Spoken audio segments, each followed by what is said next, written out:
Hello नमस्कार दोस्तों, आप सभी को झारखंडी जोहार। और इसके साथ ही स्वागत है आप सभी का मेरे इस यूट्यूब चैनल प्रशांत जेएस ऑफिशियल में। जैसा कि आप सभी को पता है कि 14 जेपीएससी प्रीलिम्स का रिजल्ट आ चुका है और 18 से 20 जुलाई को हमारा मेंस का पेपर है। तो इस कड़ी में हम लोगों को यह समझना इम्पोर्टेंट है कि वह कौन कौन से टॉपिक और थीम हैं जिसे हमें पढ़ के जाने की आवश्यकता है अंतिम 15 दिनों में, जिससे हमारा जो फोकस है वह उन टॉपिक्स में बना रहे जिसकी आने की संभावना प्रबल है और अंतिम समय में भटकाव से बचने के लिए इम्पोर्टेंट है। तो उसके लिए इम्पोर्टेंट क्या है कि जो प्रीवियस ईयर में पूछे गए क्वेश्चंस हैं मेंस में, उनको देखने से हमें यह पता चल जाएगा कि कोर थीम्स क्या हैं। जेपीएससी जो हर साल पूछ रही है अपने एग्जामिनेशन में।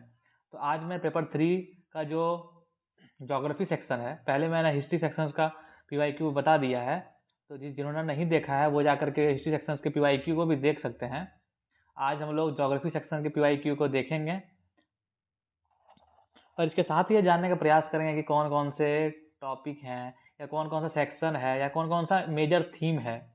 इसके साथ ही हम लोग यह भी जानेंगे कि क्वेश्चन का डिमांड क्या है, जो क्वेश्चन डिस्कस करेंगे। तो उस क्वेश्चन में हम लोग क्या क्या एक्स्ट्रा एड ऑन कर सकते हैं, एक्स्ट्रा एफर्ट डाल सकते हैं, जिससे आपके ज़्यादा मार्क्स आने की संभावना है। क्योंकि मेरा जो जीएस पेपर 3 है, 3 मार्क्स था, one of the highest marks है उसमें। वन ऑफ द हाईएस्ट क्या मतलब, मुझे लगता है कि किसी का उतना मार्क्स नहीं है। 149 मेरा मार्क्स था जीएस पेपर 3 में। हिस्ट्री और ज्योग्राफी का जो सेक्शन है, तो मुझे लगता है कि मैं इसमें आप लोगों को कुछ अच्छा या कुछ एक्स्ट्रा बेनिफिट दे सकूंगा। तो चलिए हम लोग देखना स्टार्ट करते हैं पीवाईक्यू को, ठीक है। पहला यह है कि discuss how seismology throws light on the constitution of interior of the earth. बोल रहा है कि भूकंप विज्ञान किस प्रकार भूकंप के आंतरिक भाग की संरचना पर प्रकाश डालता है, इस पर चर्चा कीजिए। अब देखो क्वेश्चन यहाँ का क्या पूछ रहा है। क्वेश्चन पूछ रहा है कि जो सिस्मोलॉजी है उसके द्वारा हम लोग इंटीरियर ऑफ अर्थ का क्या क्या हम लोग चीज़ हम लोग उसके द्वारा समझ में आया है, या कॉन्स्टिट्यूशन किस प्रकार है। तो उसमें क्या है कि एस एंड पी वेव्स का वो आप देखेंगे, सेकेंडरी और प्राइमरी वेव्स का। तो उसका किस प्रकार मूवमेंट है पूरा अर्थ का ये में। तो पी एस और पी वेव्स शेडो जोन आता है, तो पता चलता है कि एस वेव्स जो है वो तुम आपका केवल सॉलिड मीडियम में पास कर सकता है। बाद बाकी पी वेव्स जो है सॉलिड लिक्विड और जो गैस फॉर्म है या मोल्टन फॉर्म है जो है, तो उसमें वो तीनों में वो प्रवेश कर सकता है, ट्रेवल कर सकता है। तो जैसे ही एस वेव्स या प्राइमरी वेव्स जो है वो आप देखेंगे कि 145 डिग्री के बाद नहीं मिलता है, ठीक है। और वैसे ही 105 डिग्री के बाद सेकेंडरी वेव्स नहीं मिलेगा। ये आपका शेडो जोन हो गया। और जैसे ही आप क्रस्ट से मेंटल की ओर जाते हैं, ठीक है, मेंटल की ओर जाते हैं तो बीच में एक एस्थनोस्फेयर का रीजन आता है। तो वहाँ से जो तरंगे हैं या भूकंपीय तरंगे हैं या सिस्मिक वेव्स हैं, वहाँ पे उनकी संख्याएं कम हो जाती है, वहाँ से वो मूव नहीं कर पाता है, जिससे पता चलता है कि मोल्टन स्टेट का फेज है वो। उसके बाद फिर आपका जो मेंटल का अपर मेंटल जो है वो आपका मतलब लोअर मेंटल जो है वो आपका सॉलिड फॉर्म में है। फिर आउटर कोर जो है वो आपका अभी वो भी सॉलिड फॉर्म में, जबकि इनर कोर नहीं, आउटर कोर आपका लिक्विड फॉर्म में और इनर कोर आपका सॉलिड फॉर्म में है। तो अब मैं इसके जरिए क्या बताने की कोशिश कर रहा हूँ, इसके जरिए बताने की कोशिश कर रहा हूँ कि इसको एक डायग्रामेटिक रिप्रेजेंटेशन के जरिए आपको दिखाना पड़ेगा। और हर जो स्ट्रक्चर है इंटीरियर ऑफ अर्थ का, ऐसे क्रस्ट मेंटल कोर है, तो उसको दिखाना पड़ेगा कि अपर क्रस्ट लोअर क्रस्ट और लोअर अपर मेंटल के बीच में एक एस्थोनोस्फेयर का क्षेत्र आता है, जहाँ पे एस और पी वेव्स तो मिलता है लेकिन एस वेव्स नहीं मिलता है, जिससे हमें पता चलता है। तो वो उसके द्वारा इस तरह करके आपको रिप्रेजेंट करना है पूरा चीज़ों को, ठीक है। और यदि आप ऐसा करते हैं तो इसमें आपको 28 मार्क्स 30 मार्क्स मिलेगा 40 मार्क्स में, ठीक है।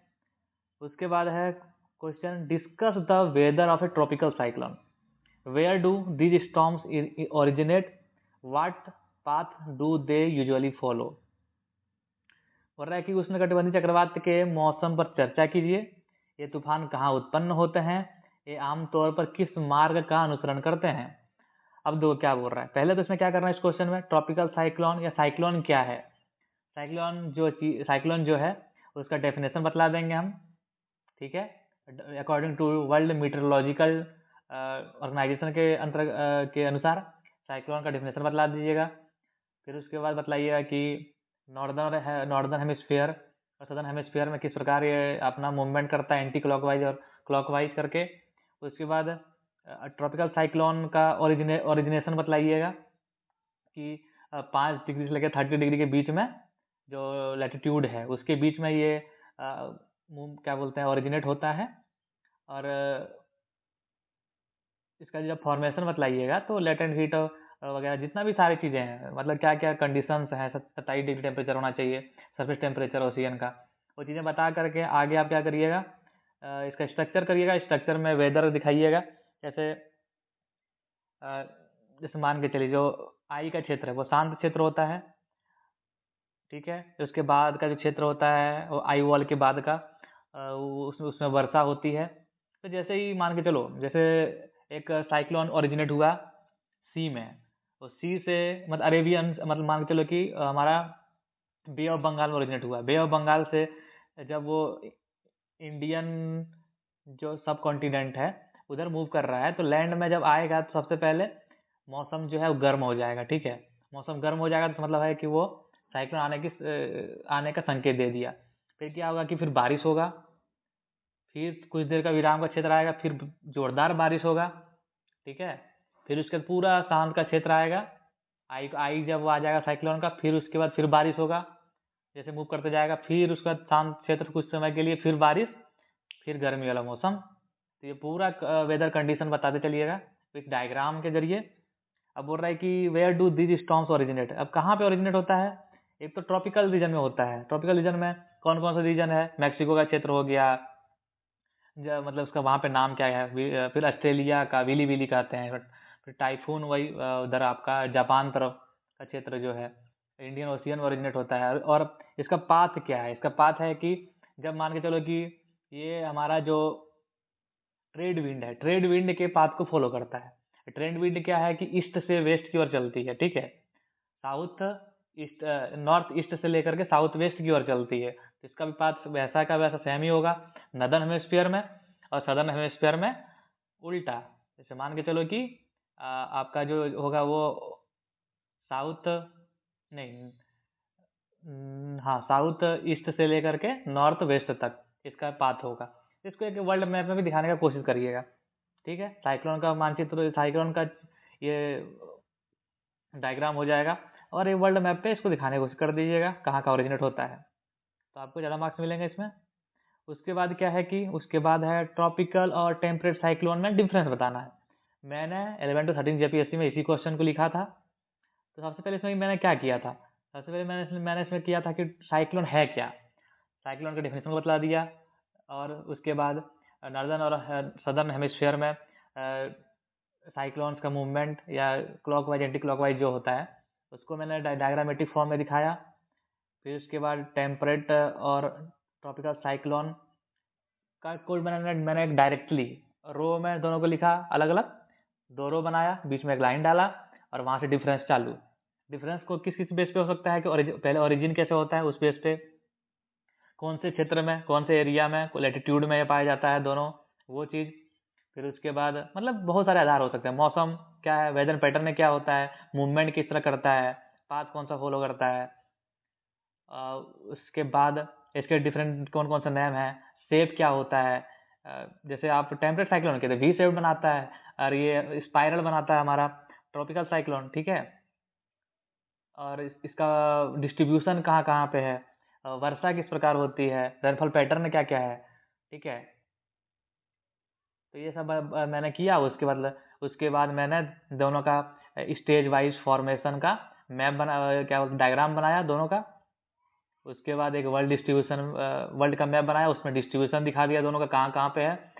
5 डिग्री से 35 डिग्री तक ट्रॉपिकल साइक्लोन, उसके बाद 30 से 60 डिग्री लैटिट्यूड के बीच में टेम्परेट साइक्लोन, ठीक है। उसके बाद डिफरेंसेस के तौर पे और मैंने क्या बताया कि ट्रॉपिकल साइक्लोन दोनों हेमिस्फीयर में पाया जाता है, जो कि टेम्परेट साइक्लोन केवल नदर्न हेमिस्फीयर में पाया जाता है, क्योंकि सदर्न हेमिस्फीयर में लैंड की कमी है, लैंड है नहीं, लैंड मास है ही नहीं। इन चीज़ों को आप दिखाते हैं तो आपके मार्क्स जो आपको मिलने की संभावना है बेहतरीन हो जाता है, ठीक है। उसके बाद है आपका what do you mean by the transform fault and spreading axis, how are these associated to sea floor spreading and palaeomagnetism, explain.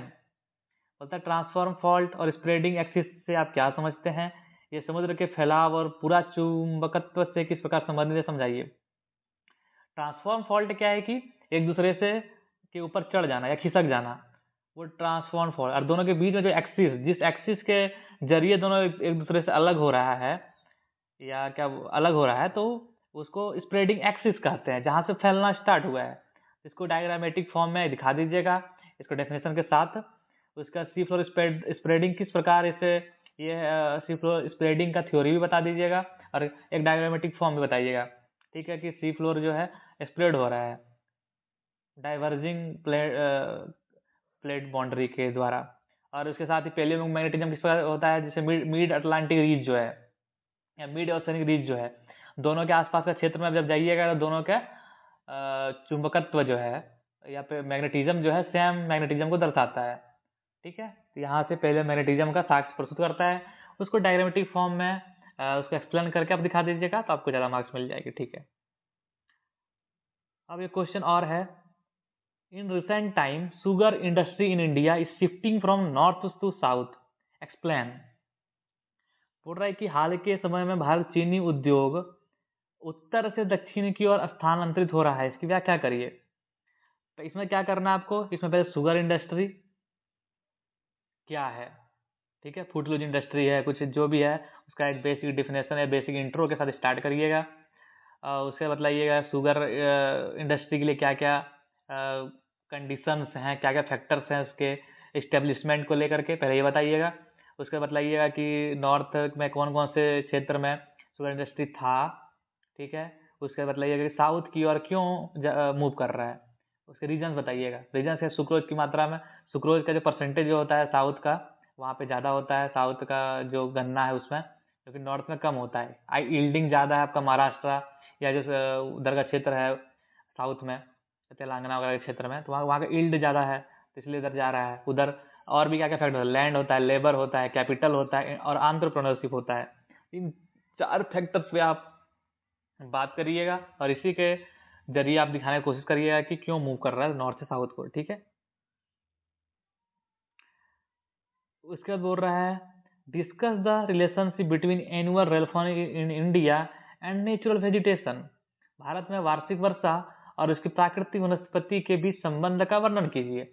इसमें बेसिकली आपको करना क्या है, इसमें बेसिकली आपको करना क्या है, पहले तो आप रेनफॉल पैटर्न को बतलाइएगा इंडिया में, उसके बाद नेचुरल वेजिटेशन का ये बताइएगा। तो मैं करता था कैसे स्टार्ट करता, पहले मैं करता कि नेचुरल वेजिटेशन है क्या, ठीक है,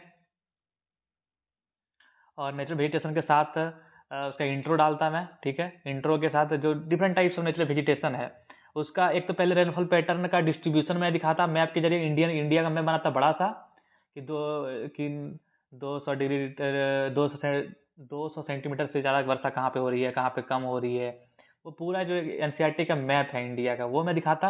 और उसके साथ ही दूसरा मैं बनाता इंडिया का, जिसमें नेचुरल वेजिटेशन का डिस्ट्रीब्यूशन को दिखाता और मैं अलग अलग जो भी नेचुरल वेजिटेशन है टाइप्स है उसको लिखते चलता, उसके बारे में बतलाते चलता, और उसी में एक रेनफॉल भी का पार्ट डालता मैं।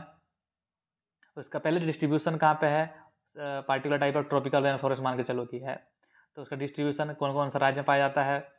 दूसरा रेनफॉल पैटर्न दिखाता, वेदर कंडीशन बतलाता, उसके साथ बतलाता सोयल किस टाइप का वहाँ पे है, उसके बाद प्लांट का क्या क्या वेराइटी है वहाँ पे, एग्जाम्पल, मतलब इसी टाइप का करके मैं इसको आगे की ओर बढ़ता।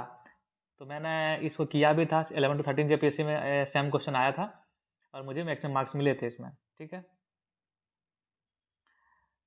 उसके बाद क्वेश्चन आपका है examine the potential and challenges of solar energy in India, how the government intervention may help towards adoption and expansion of solar energy of as a major energy source. क्या बोल रहा है कि भारत में सौर ऊर्जा की संभावनाओं और चुनौतियों का विश्लेषण करिए, प्रमुख ऊर्जा स्रोत के रूप में सौर ऊर्जा को अपनाने और इसके विस्तार में सरकारी हस्तक्षेप किस प्रकार सहायक हो सकता है। अब देखो कि इसमें 3-4 सब टॉपिक है, ठीक है। एक है कि पोटेंशियल क्या है सोलर एनर्जी का, ठीक है। पहले तो बताओ कि India is the 4th largest producer या इंस्टॉल्ड कैपेसिटी जो है इंडिया का 4th लार्जेस्ट पूरा वर्ल्ड में है। इसको आप दिखलाते, ठीक है, और डेटा एक दिखला देते। उसका पोटेंशियल बतलाते कि इंडिया में सोलर एनर्जी का पोटेंशियल क्या, कैसे है, क्यों है। क्योंकि एक बतलाते पोटेंशियल इसलिए है क्योंकि ट्रॉपिकल क्षेत्र में पाया जाता है, इंडिया का लोकेशन है, यहाँ पे ज़्यादा सूर्य की मात्रा मिलती है, सूर्य की रोशनी मिलती है, वो चीज़ हो गया। और इसके साथ ही इंडिया का क्या बोलते हैं, लैंड मास इतना ज़्यादा है जहाँ पे सोलर एडॉप्शन भी ज़्यादा है हमारे यहाँ पे। और इसके साथ ही अब चैलेंजेस क्या है कि टेक्निकल चैलेंजेस है, उसके साथ ही इंस्टॉलेशन के चैलेंजेस है, हमारे यहाँ पे सेमीकंडक्टर उद्योग इस प्रकार नहीं है, तो वो सब चैलेंजेस हैं, उसको दिखलाते हैं। फिर बोलता है कि सोलर एनर्जी को एक मेजर एनर्जी सोर्स के रूप में अपनाने में सरकार किस प्रकार हस्तक्षेप कर सकता है। सरकार का बहुत सारा योजना है, पीएम कुसुम योजना हो गया, पीएम सूर्य घर योजना हो गया, इंस्टॉलेशन के लिए है। फिर अब इसमें क्या कर सकते थे आप, एक्स्ट्रा इसमें क्या कर सकते थे, एक्स्ट्रा इसमें इंडिया का मैप बना सकते थे, और गुजरात या जो जो तटीय क्षेत्र है या जो आपका सदर्न इंडिया का क्षेत्र है, तमिलनाडु वगैरह वगैरह का, तो वहाँ पे किस प्रकार सोलर एनर्जी का उपयोग किया जा रहा है। रिसेंटली कुछ सोलर पावर प्लांट्स भी लगाए जा रहे हैं अलग अलग जगह पे, मैंगलोर वगैरह का जो क्षेत्र है। और इसके साथ एक्स्ट्रा क्या कर सकते थे आप, जैसे कि मान के चलो जो हमारा एयरपोर्ट है या कहीं पे भी है, वहाँ पे सोलर एनर्जी का इंस्टॉलेशन हो रहा है, तो ये चीज़ें आपका एक्स्ट्रा इनपुट आप डालते तो इसमें ज़्यादा संभावना आपकी बनती। अब बोल रहा है कि explain the thermal dynamic and jet stream concept of origin of the monsoon of India in brief. Bharat में मानसून की उत्पत्ति के थर्मल डायनेमिक और जेट स्ट्रीम अवधारणाओं के को संक्षेप में समझाइए। ये पूरा एनसीईआरटी का चीज ही है। जब इंडियन मानसून को आप पढ़ते हैं, ठीक है, तो इंडियन मानसून को जो पढ़ते हैं तो उसमें इंडियन मानसून के ओरिजिन के 3-4 अवधारणाएं हैं, 3-4 कॉन्सेप्ट हैं। एक थर्मल कॉन्सेप्ट क्या है, थर्मल कॉन्सेप्ट है कि लैंड, जैसे मान के चलो कि लैंड दिन में गर्म हुआ ज्यादा और आपका सी जो है वो दिन में कम गर्म हुआ, ठीक है। जबकि रात होता है तो नहीं, देखो दिन में ज्यादा गर्म हुआ आपका लैंड और सी उसके तुलना में कम कम गर्म है, तो लैंड में लो प्रेशर क्रिएट हुआ, लो प्रेशर क्रिएट हुआ तो क्या होगा, हवाएं क्या होता है, हाई प्रेशर से लो प्रेशर की ओर चलती हैं, तो सी से लैंड की ओर हवाएं चलेंगी तो इसी क्रम में चलेंगी तो क्या होगा, ऊपर उठेगा। फिर वो जाने क्रम में वहां से कुछ वाटर पेपर को एब्जॉर्व करेगा, और जैसे ही इंडिया की ओर प्रवेश करता है तो वहां पे कुछ अवरोध मिलेगा, वहां पानी गिरा देगा। ये थर्मल कंसेप्ट हुआ, ठीक है। और डायनेमिक कंसेप्ट भी है, तिब्बतियन प्लेटू और ये सब को लेकर के, ठीक है। और उसके बाद जेट स्ट्रीम, जो स्टर्ली जेट स्ट्रीम है, वो आप सोमालिया में जाएगा। जैसे मान के चलो गर्मी का दिन है, ठीक है, तो जब मार्च का टाइम होता है तो ट्रॉपिकल मतलब जो सब ट्रॉपिकल जेट स्ट्रीम होता है वो तिब्बतियन प्लेटू के साउथ में मूवमेंट कर रहा होता है। जैसे ही और ITCZ होता है नीचे, और जबकि जब आपका गर्मी का सीजन आता है, मई जून का टाइम आ गया, तो क्या होगा कि ITCZ ऊपर की ओर खिसकेगा, नॉर्थ की ओर खिसकेगा, गेंगेटिक प्लैंड में जाएगा। जैसे ही ITCZ, तो इसी के दौरान जो आपका सब ट्रॉपिकल जेट स्ट्रीम है वो तिब्बतियन प्लेटू के नॉर्थ में चल जाएगा, वहां पे जाएगा तो वहां का जगह जो है वो लो प्रेशर क्रिएट हुआ। जहाँ पे जेट स्ट्रीम होता है तो वहाँ पे हाई प्रेशर क्रिएट करता है, जहाँ पे जेट स्ट्रीम हट गया तो वहाँ लो प्रेशर क्रिएट हुआ, और वो जाकर के सोमालिया के पास जाकर के उतरा ईस्टर्ली जेट स्ट्रीम, वहाँ से फिर हवाओं को पुश किया। जैसे ही इक्वेटर को पास करता है तो साउथ वेस्ट डायरेक्शन में ट्रेड विंड या जो मानसूनल विंड है वो मूव करेगा, और साउथ वेस्ट मानसून के रूप में हम लोग देख सकते हैं अपने मानसून को, ठीक है। इसको डायग्राम के फॉर्म में तीनों को मस्त आप दिखा सकते हैं तो बहुत अच्छा मार्क्स मिलेगा इसमें। Account for the rapid urbanisation of India after independence. बोलता है कि स्वतंत्रता के बाद भारत में हुए तीव्र शहरीकरण के कारणों का वर्णन कीजिए। एक तो शहर है क्या, उसका definition according to the census 2011 के अकॉर्डिंग शहर क्या होता है। 3-4 से क्राइटेरिया है। एक तो है कि वहाँ का जो डेंसिटी है वो कुछ 400 से ज़्यादा होना चाहिए। 3-4 क्राइटेरिया है, उसको आप पढ़ लेना है, ठीक है, तब तो शहर कहेंगे। तो ये हो गया। एक ट्रेंड दिखा सकते हैं कि पॉपुलेशन पहले शहरों में 10% थी आज़ादी के पहले, अब शहरों में पॉपुलेशन हो गया इंडिया का 30% से अबव हो गया, ठीक है, ये भी दिखा सकते हैं आप। अब उसके बाद दिखाइए कि रैपिड अर्बनाइजेशन के पीछे रीजन क्या है। वही है, एक तो आपका माइग्रेशन। क्यों माइग्रेशन होता है? माइग्रेशन इसलिए होता है, एक तो पहले एजुकेशन के लिए हो गया, बेहतर रोजगार के लिए हो गया, हेल्थ फैसिलिटीज़ को लेकर के हो गया, बेहतर करियर अपॉर्चुनिटीज़ को लेकर के हो गया, विभिन्न फैक्टर्स जो आप देख सकते हैं। जो पुश फैक्टर होता है या जो पुल फैक्टर होता है माइग्रेशन का, एनसीईआरटी में दिया हुआ है वो चीज़ें, ठीक है। अब इसमें यहीं तक नहीं रुकना, यहीं तक अब उसका दिखाना है कि रैपिड अर्बनाइजेशन होने के कारण क्या क्या चैलेंजेस फेस करने पड़ रहे हैं वहाँ पे जो लोग रह रहे हैं, ठीक है। और उसके बाद आपको जो चैलेंजेज हैं उसका किस प्रकार आप निराकरण कर सकते हैं, मेजर्स क्या हो सकता है, उसको भी दिखाना है, ठीक है। इतनी चीज़ों करेंगे तो अच्छे मार्क्स मिल जाएंगे इसमें आपको। उसके बाद क्वेश्चन आपका है critically evaluate the favourable factors to establishment and development of iron and steel industry in India. क्या बोल रहा है? भारत में लौह और इस्पात उद्योग की स्थापना और विकास के लिए अनुकूल कारकों का आलोचनात्मक मूल्यांकन करिए। एक तो पहले आयरन एंड स्टील इंडस्ट्री है क्या, उसको डिफाइन कर दीजिए, उसके बारे में बतलाइए, ठीक है। पहले बताइए कि आयरन जो है वो एकदम किसी भी अर्थव्यवस्था की रीढ़ होती है। आयरन इंडस्ट्री या आयरन एंड स्टील इंडस्ट्री के जरिए ही यह मापन किया जाता है कि कौन सी कितनी अर्थव्यवस्था मजबूत है, ठीक है। उसके बाद बताइएगा कि आयरन स्टील इंडस्ट्री किस प्रकार का इंडस्ट्री है, वेट लूज इंडस्ट्री है या कुछ भी है, तो वो बताइए, फूड लूज इंडस्ट्री है, कुछ भी। और इसका फेवरेबल फैक्टर्स क्या होता है आयरन इंडस्ट्री को लगाने के लिए। कोई भी जगह पे है तो कौन कौन से फैक्टर्स कंट्रीब्यूट करते हैं आयरन इंडस्ट्री के लिए, क्योंकि लोहा ये भारी होता है, और फूड लूज इंडस्ट्री है ये तुम्हारा वेट भी लूज करता है, वेट लूज इंडस्ट्री है, तो उसको कच्चा माल के पास ही होना चाहिए, ठीक है।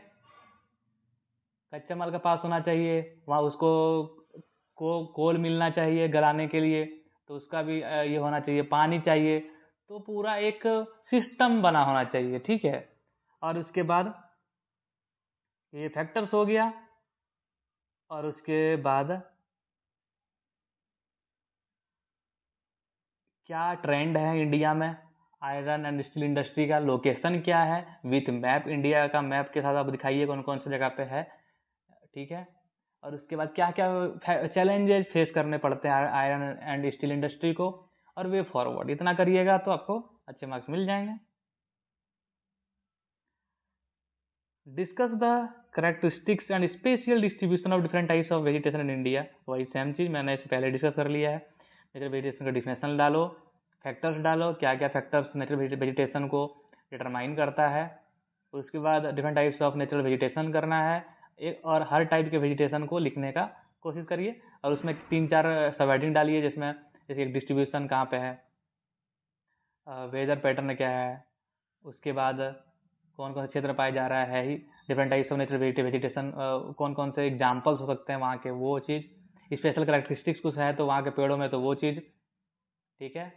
और एक बड़ा सा इंडिया का मैप बनाइए, इसमें दिखा दीजिए चीज़ों को, तो बहुत अच्छे से आपका हो जाएगा ये चीज़, ठीक है।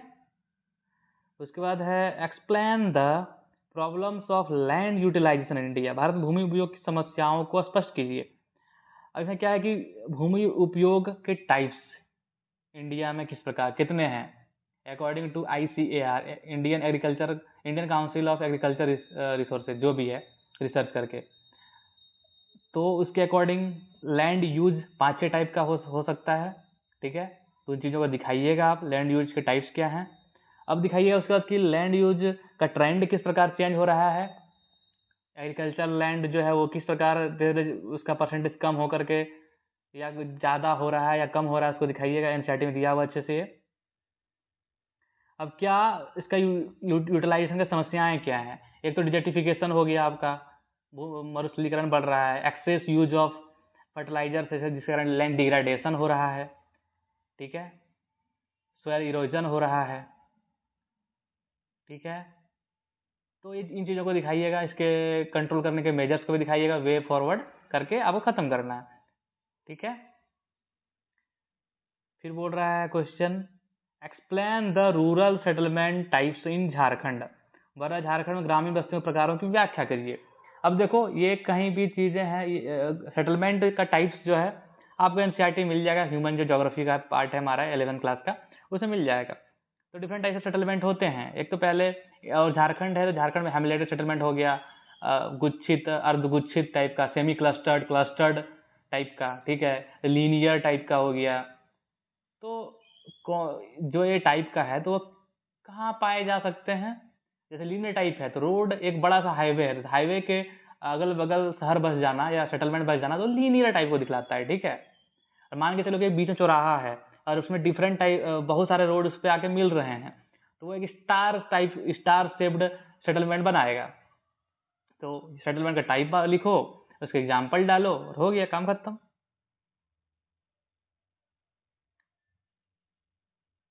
Discuss in detail the occurrence and distribution of coal and in Jharkhand. Jharkhand में कोयले की उपलब्धता और विस्तार का वितरण का विस्तार पर वर्णन कीजिए। मस्त, कोयला है क्या? कोयला गुंडवाना टाइप का है या कोयला सादी चट्टान है, सेडिमेंट्री रॉक्स है, ठीक है, वो बतलाएगा। इसका फॉर्मेशन किस प्रकार होता है ये बतलाओ पहले। कोल का क्या क्या कंडीशंस हैं, हाई टेम्परेचर हाई प्रेशर के होना चाहिए, वेजिटेशन वो होना चाहिए जो दब गया है, तो ये चीज़ें हैं। उसके बाद झारखंड में कोयला कहाँ कहाँ पाया जाता है, कौन कौन से टाइप का कोयला पाया जाता है, गोंडवाना टाइप का पाया जाता है, टर्शियरी टाइप का पाया जाता है, कोयला का प्रकार कितना है, hematite, lignite, limonite, siderite type का। ये तो हो गया, आयरन हो गया ना। कोल का टाइप, हाँ लिग्नाइट वगैरह होता है कोल का टाइप्स, ठीक है। तो ये कोल का टाइप्स को करो है ज़्यादा, कौन सा टाइप का कोल पाया जाता है हमारे यहाँ पे ये दिखाओ। और कौन कौन सा, इसका पहले झारखंड का मैप बनाओ, झारखंड का मैप बना करके कोयला का डिस्ट्रीब्यूशन दिखा लो कौन कौन से क्षेत्र में है, ठीक है, इस तरह करके। और क्या क्या चैलेंजेज हैं कोल सेक्टर को लेकर के, और वे फॉरवर्ड, इतना करके आपको अच्छा एक आंसर मिल जाएगा इसमें। देखो ज्योग्राफी है ना, ज्योग्राफी में आपको मैप बनाना पड़ेगा, डायग्राम मैप, ठीक है, ये चीज़ों को दिखाना पड़ेगा आपको। Identify the regions affected by the land degradation and soil erosion in Jharkhand. Discuss the major causes of erosion in the state. बोला कि झारखंड में भूक्षरण और मृदा अपरदन से प्रभावित क्षेत्रों की पहचान कीजिए। राज्य में अपरदन के प्रमुख कारणों पर चर्चा कीजिए। अब देखो इसमें क्या करना है आपको, लैंड डिग्रेडेशन या का डेफिनेशन बतलाना है आपको, ठीक है। यूएनसीसीडी के अनुसार के अकॉर्डिंग लैंड डिग्रेडेशन क्या होता है, वो united nation convention to the क्या बोलते हैं, united nation convention to the combat desertification, ठीक है।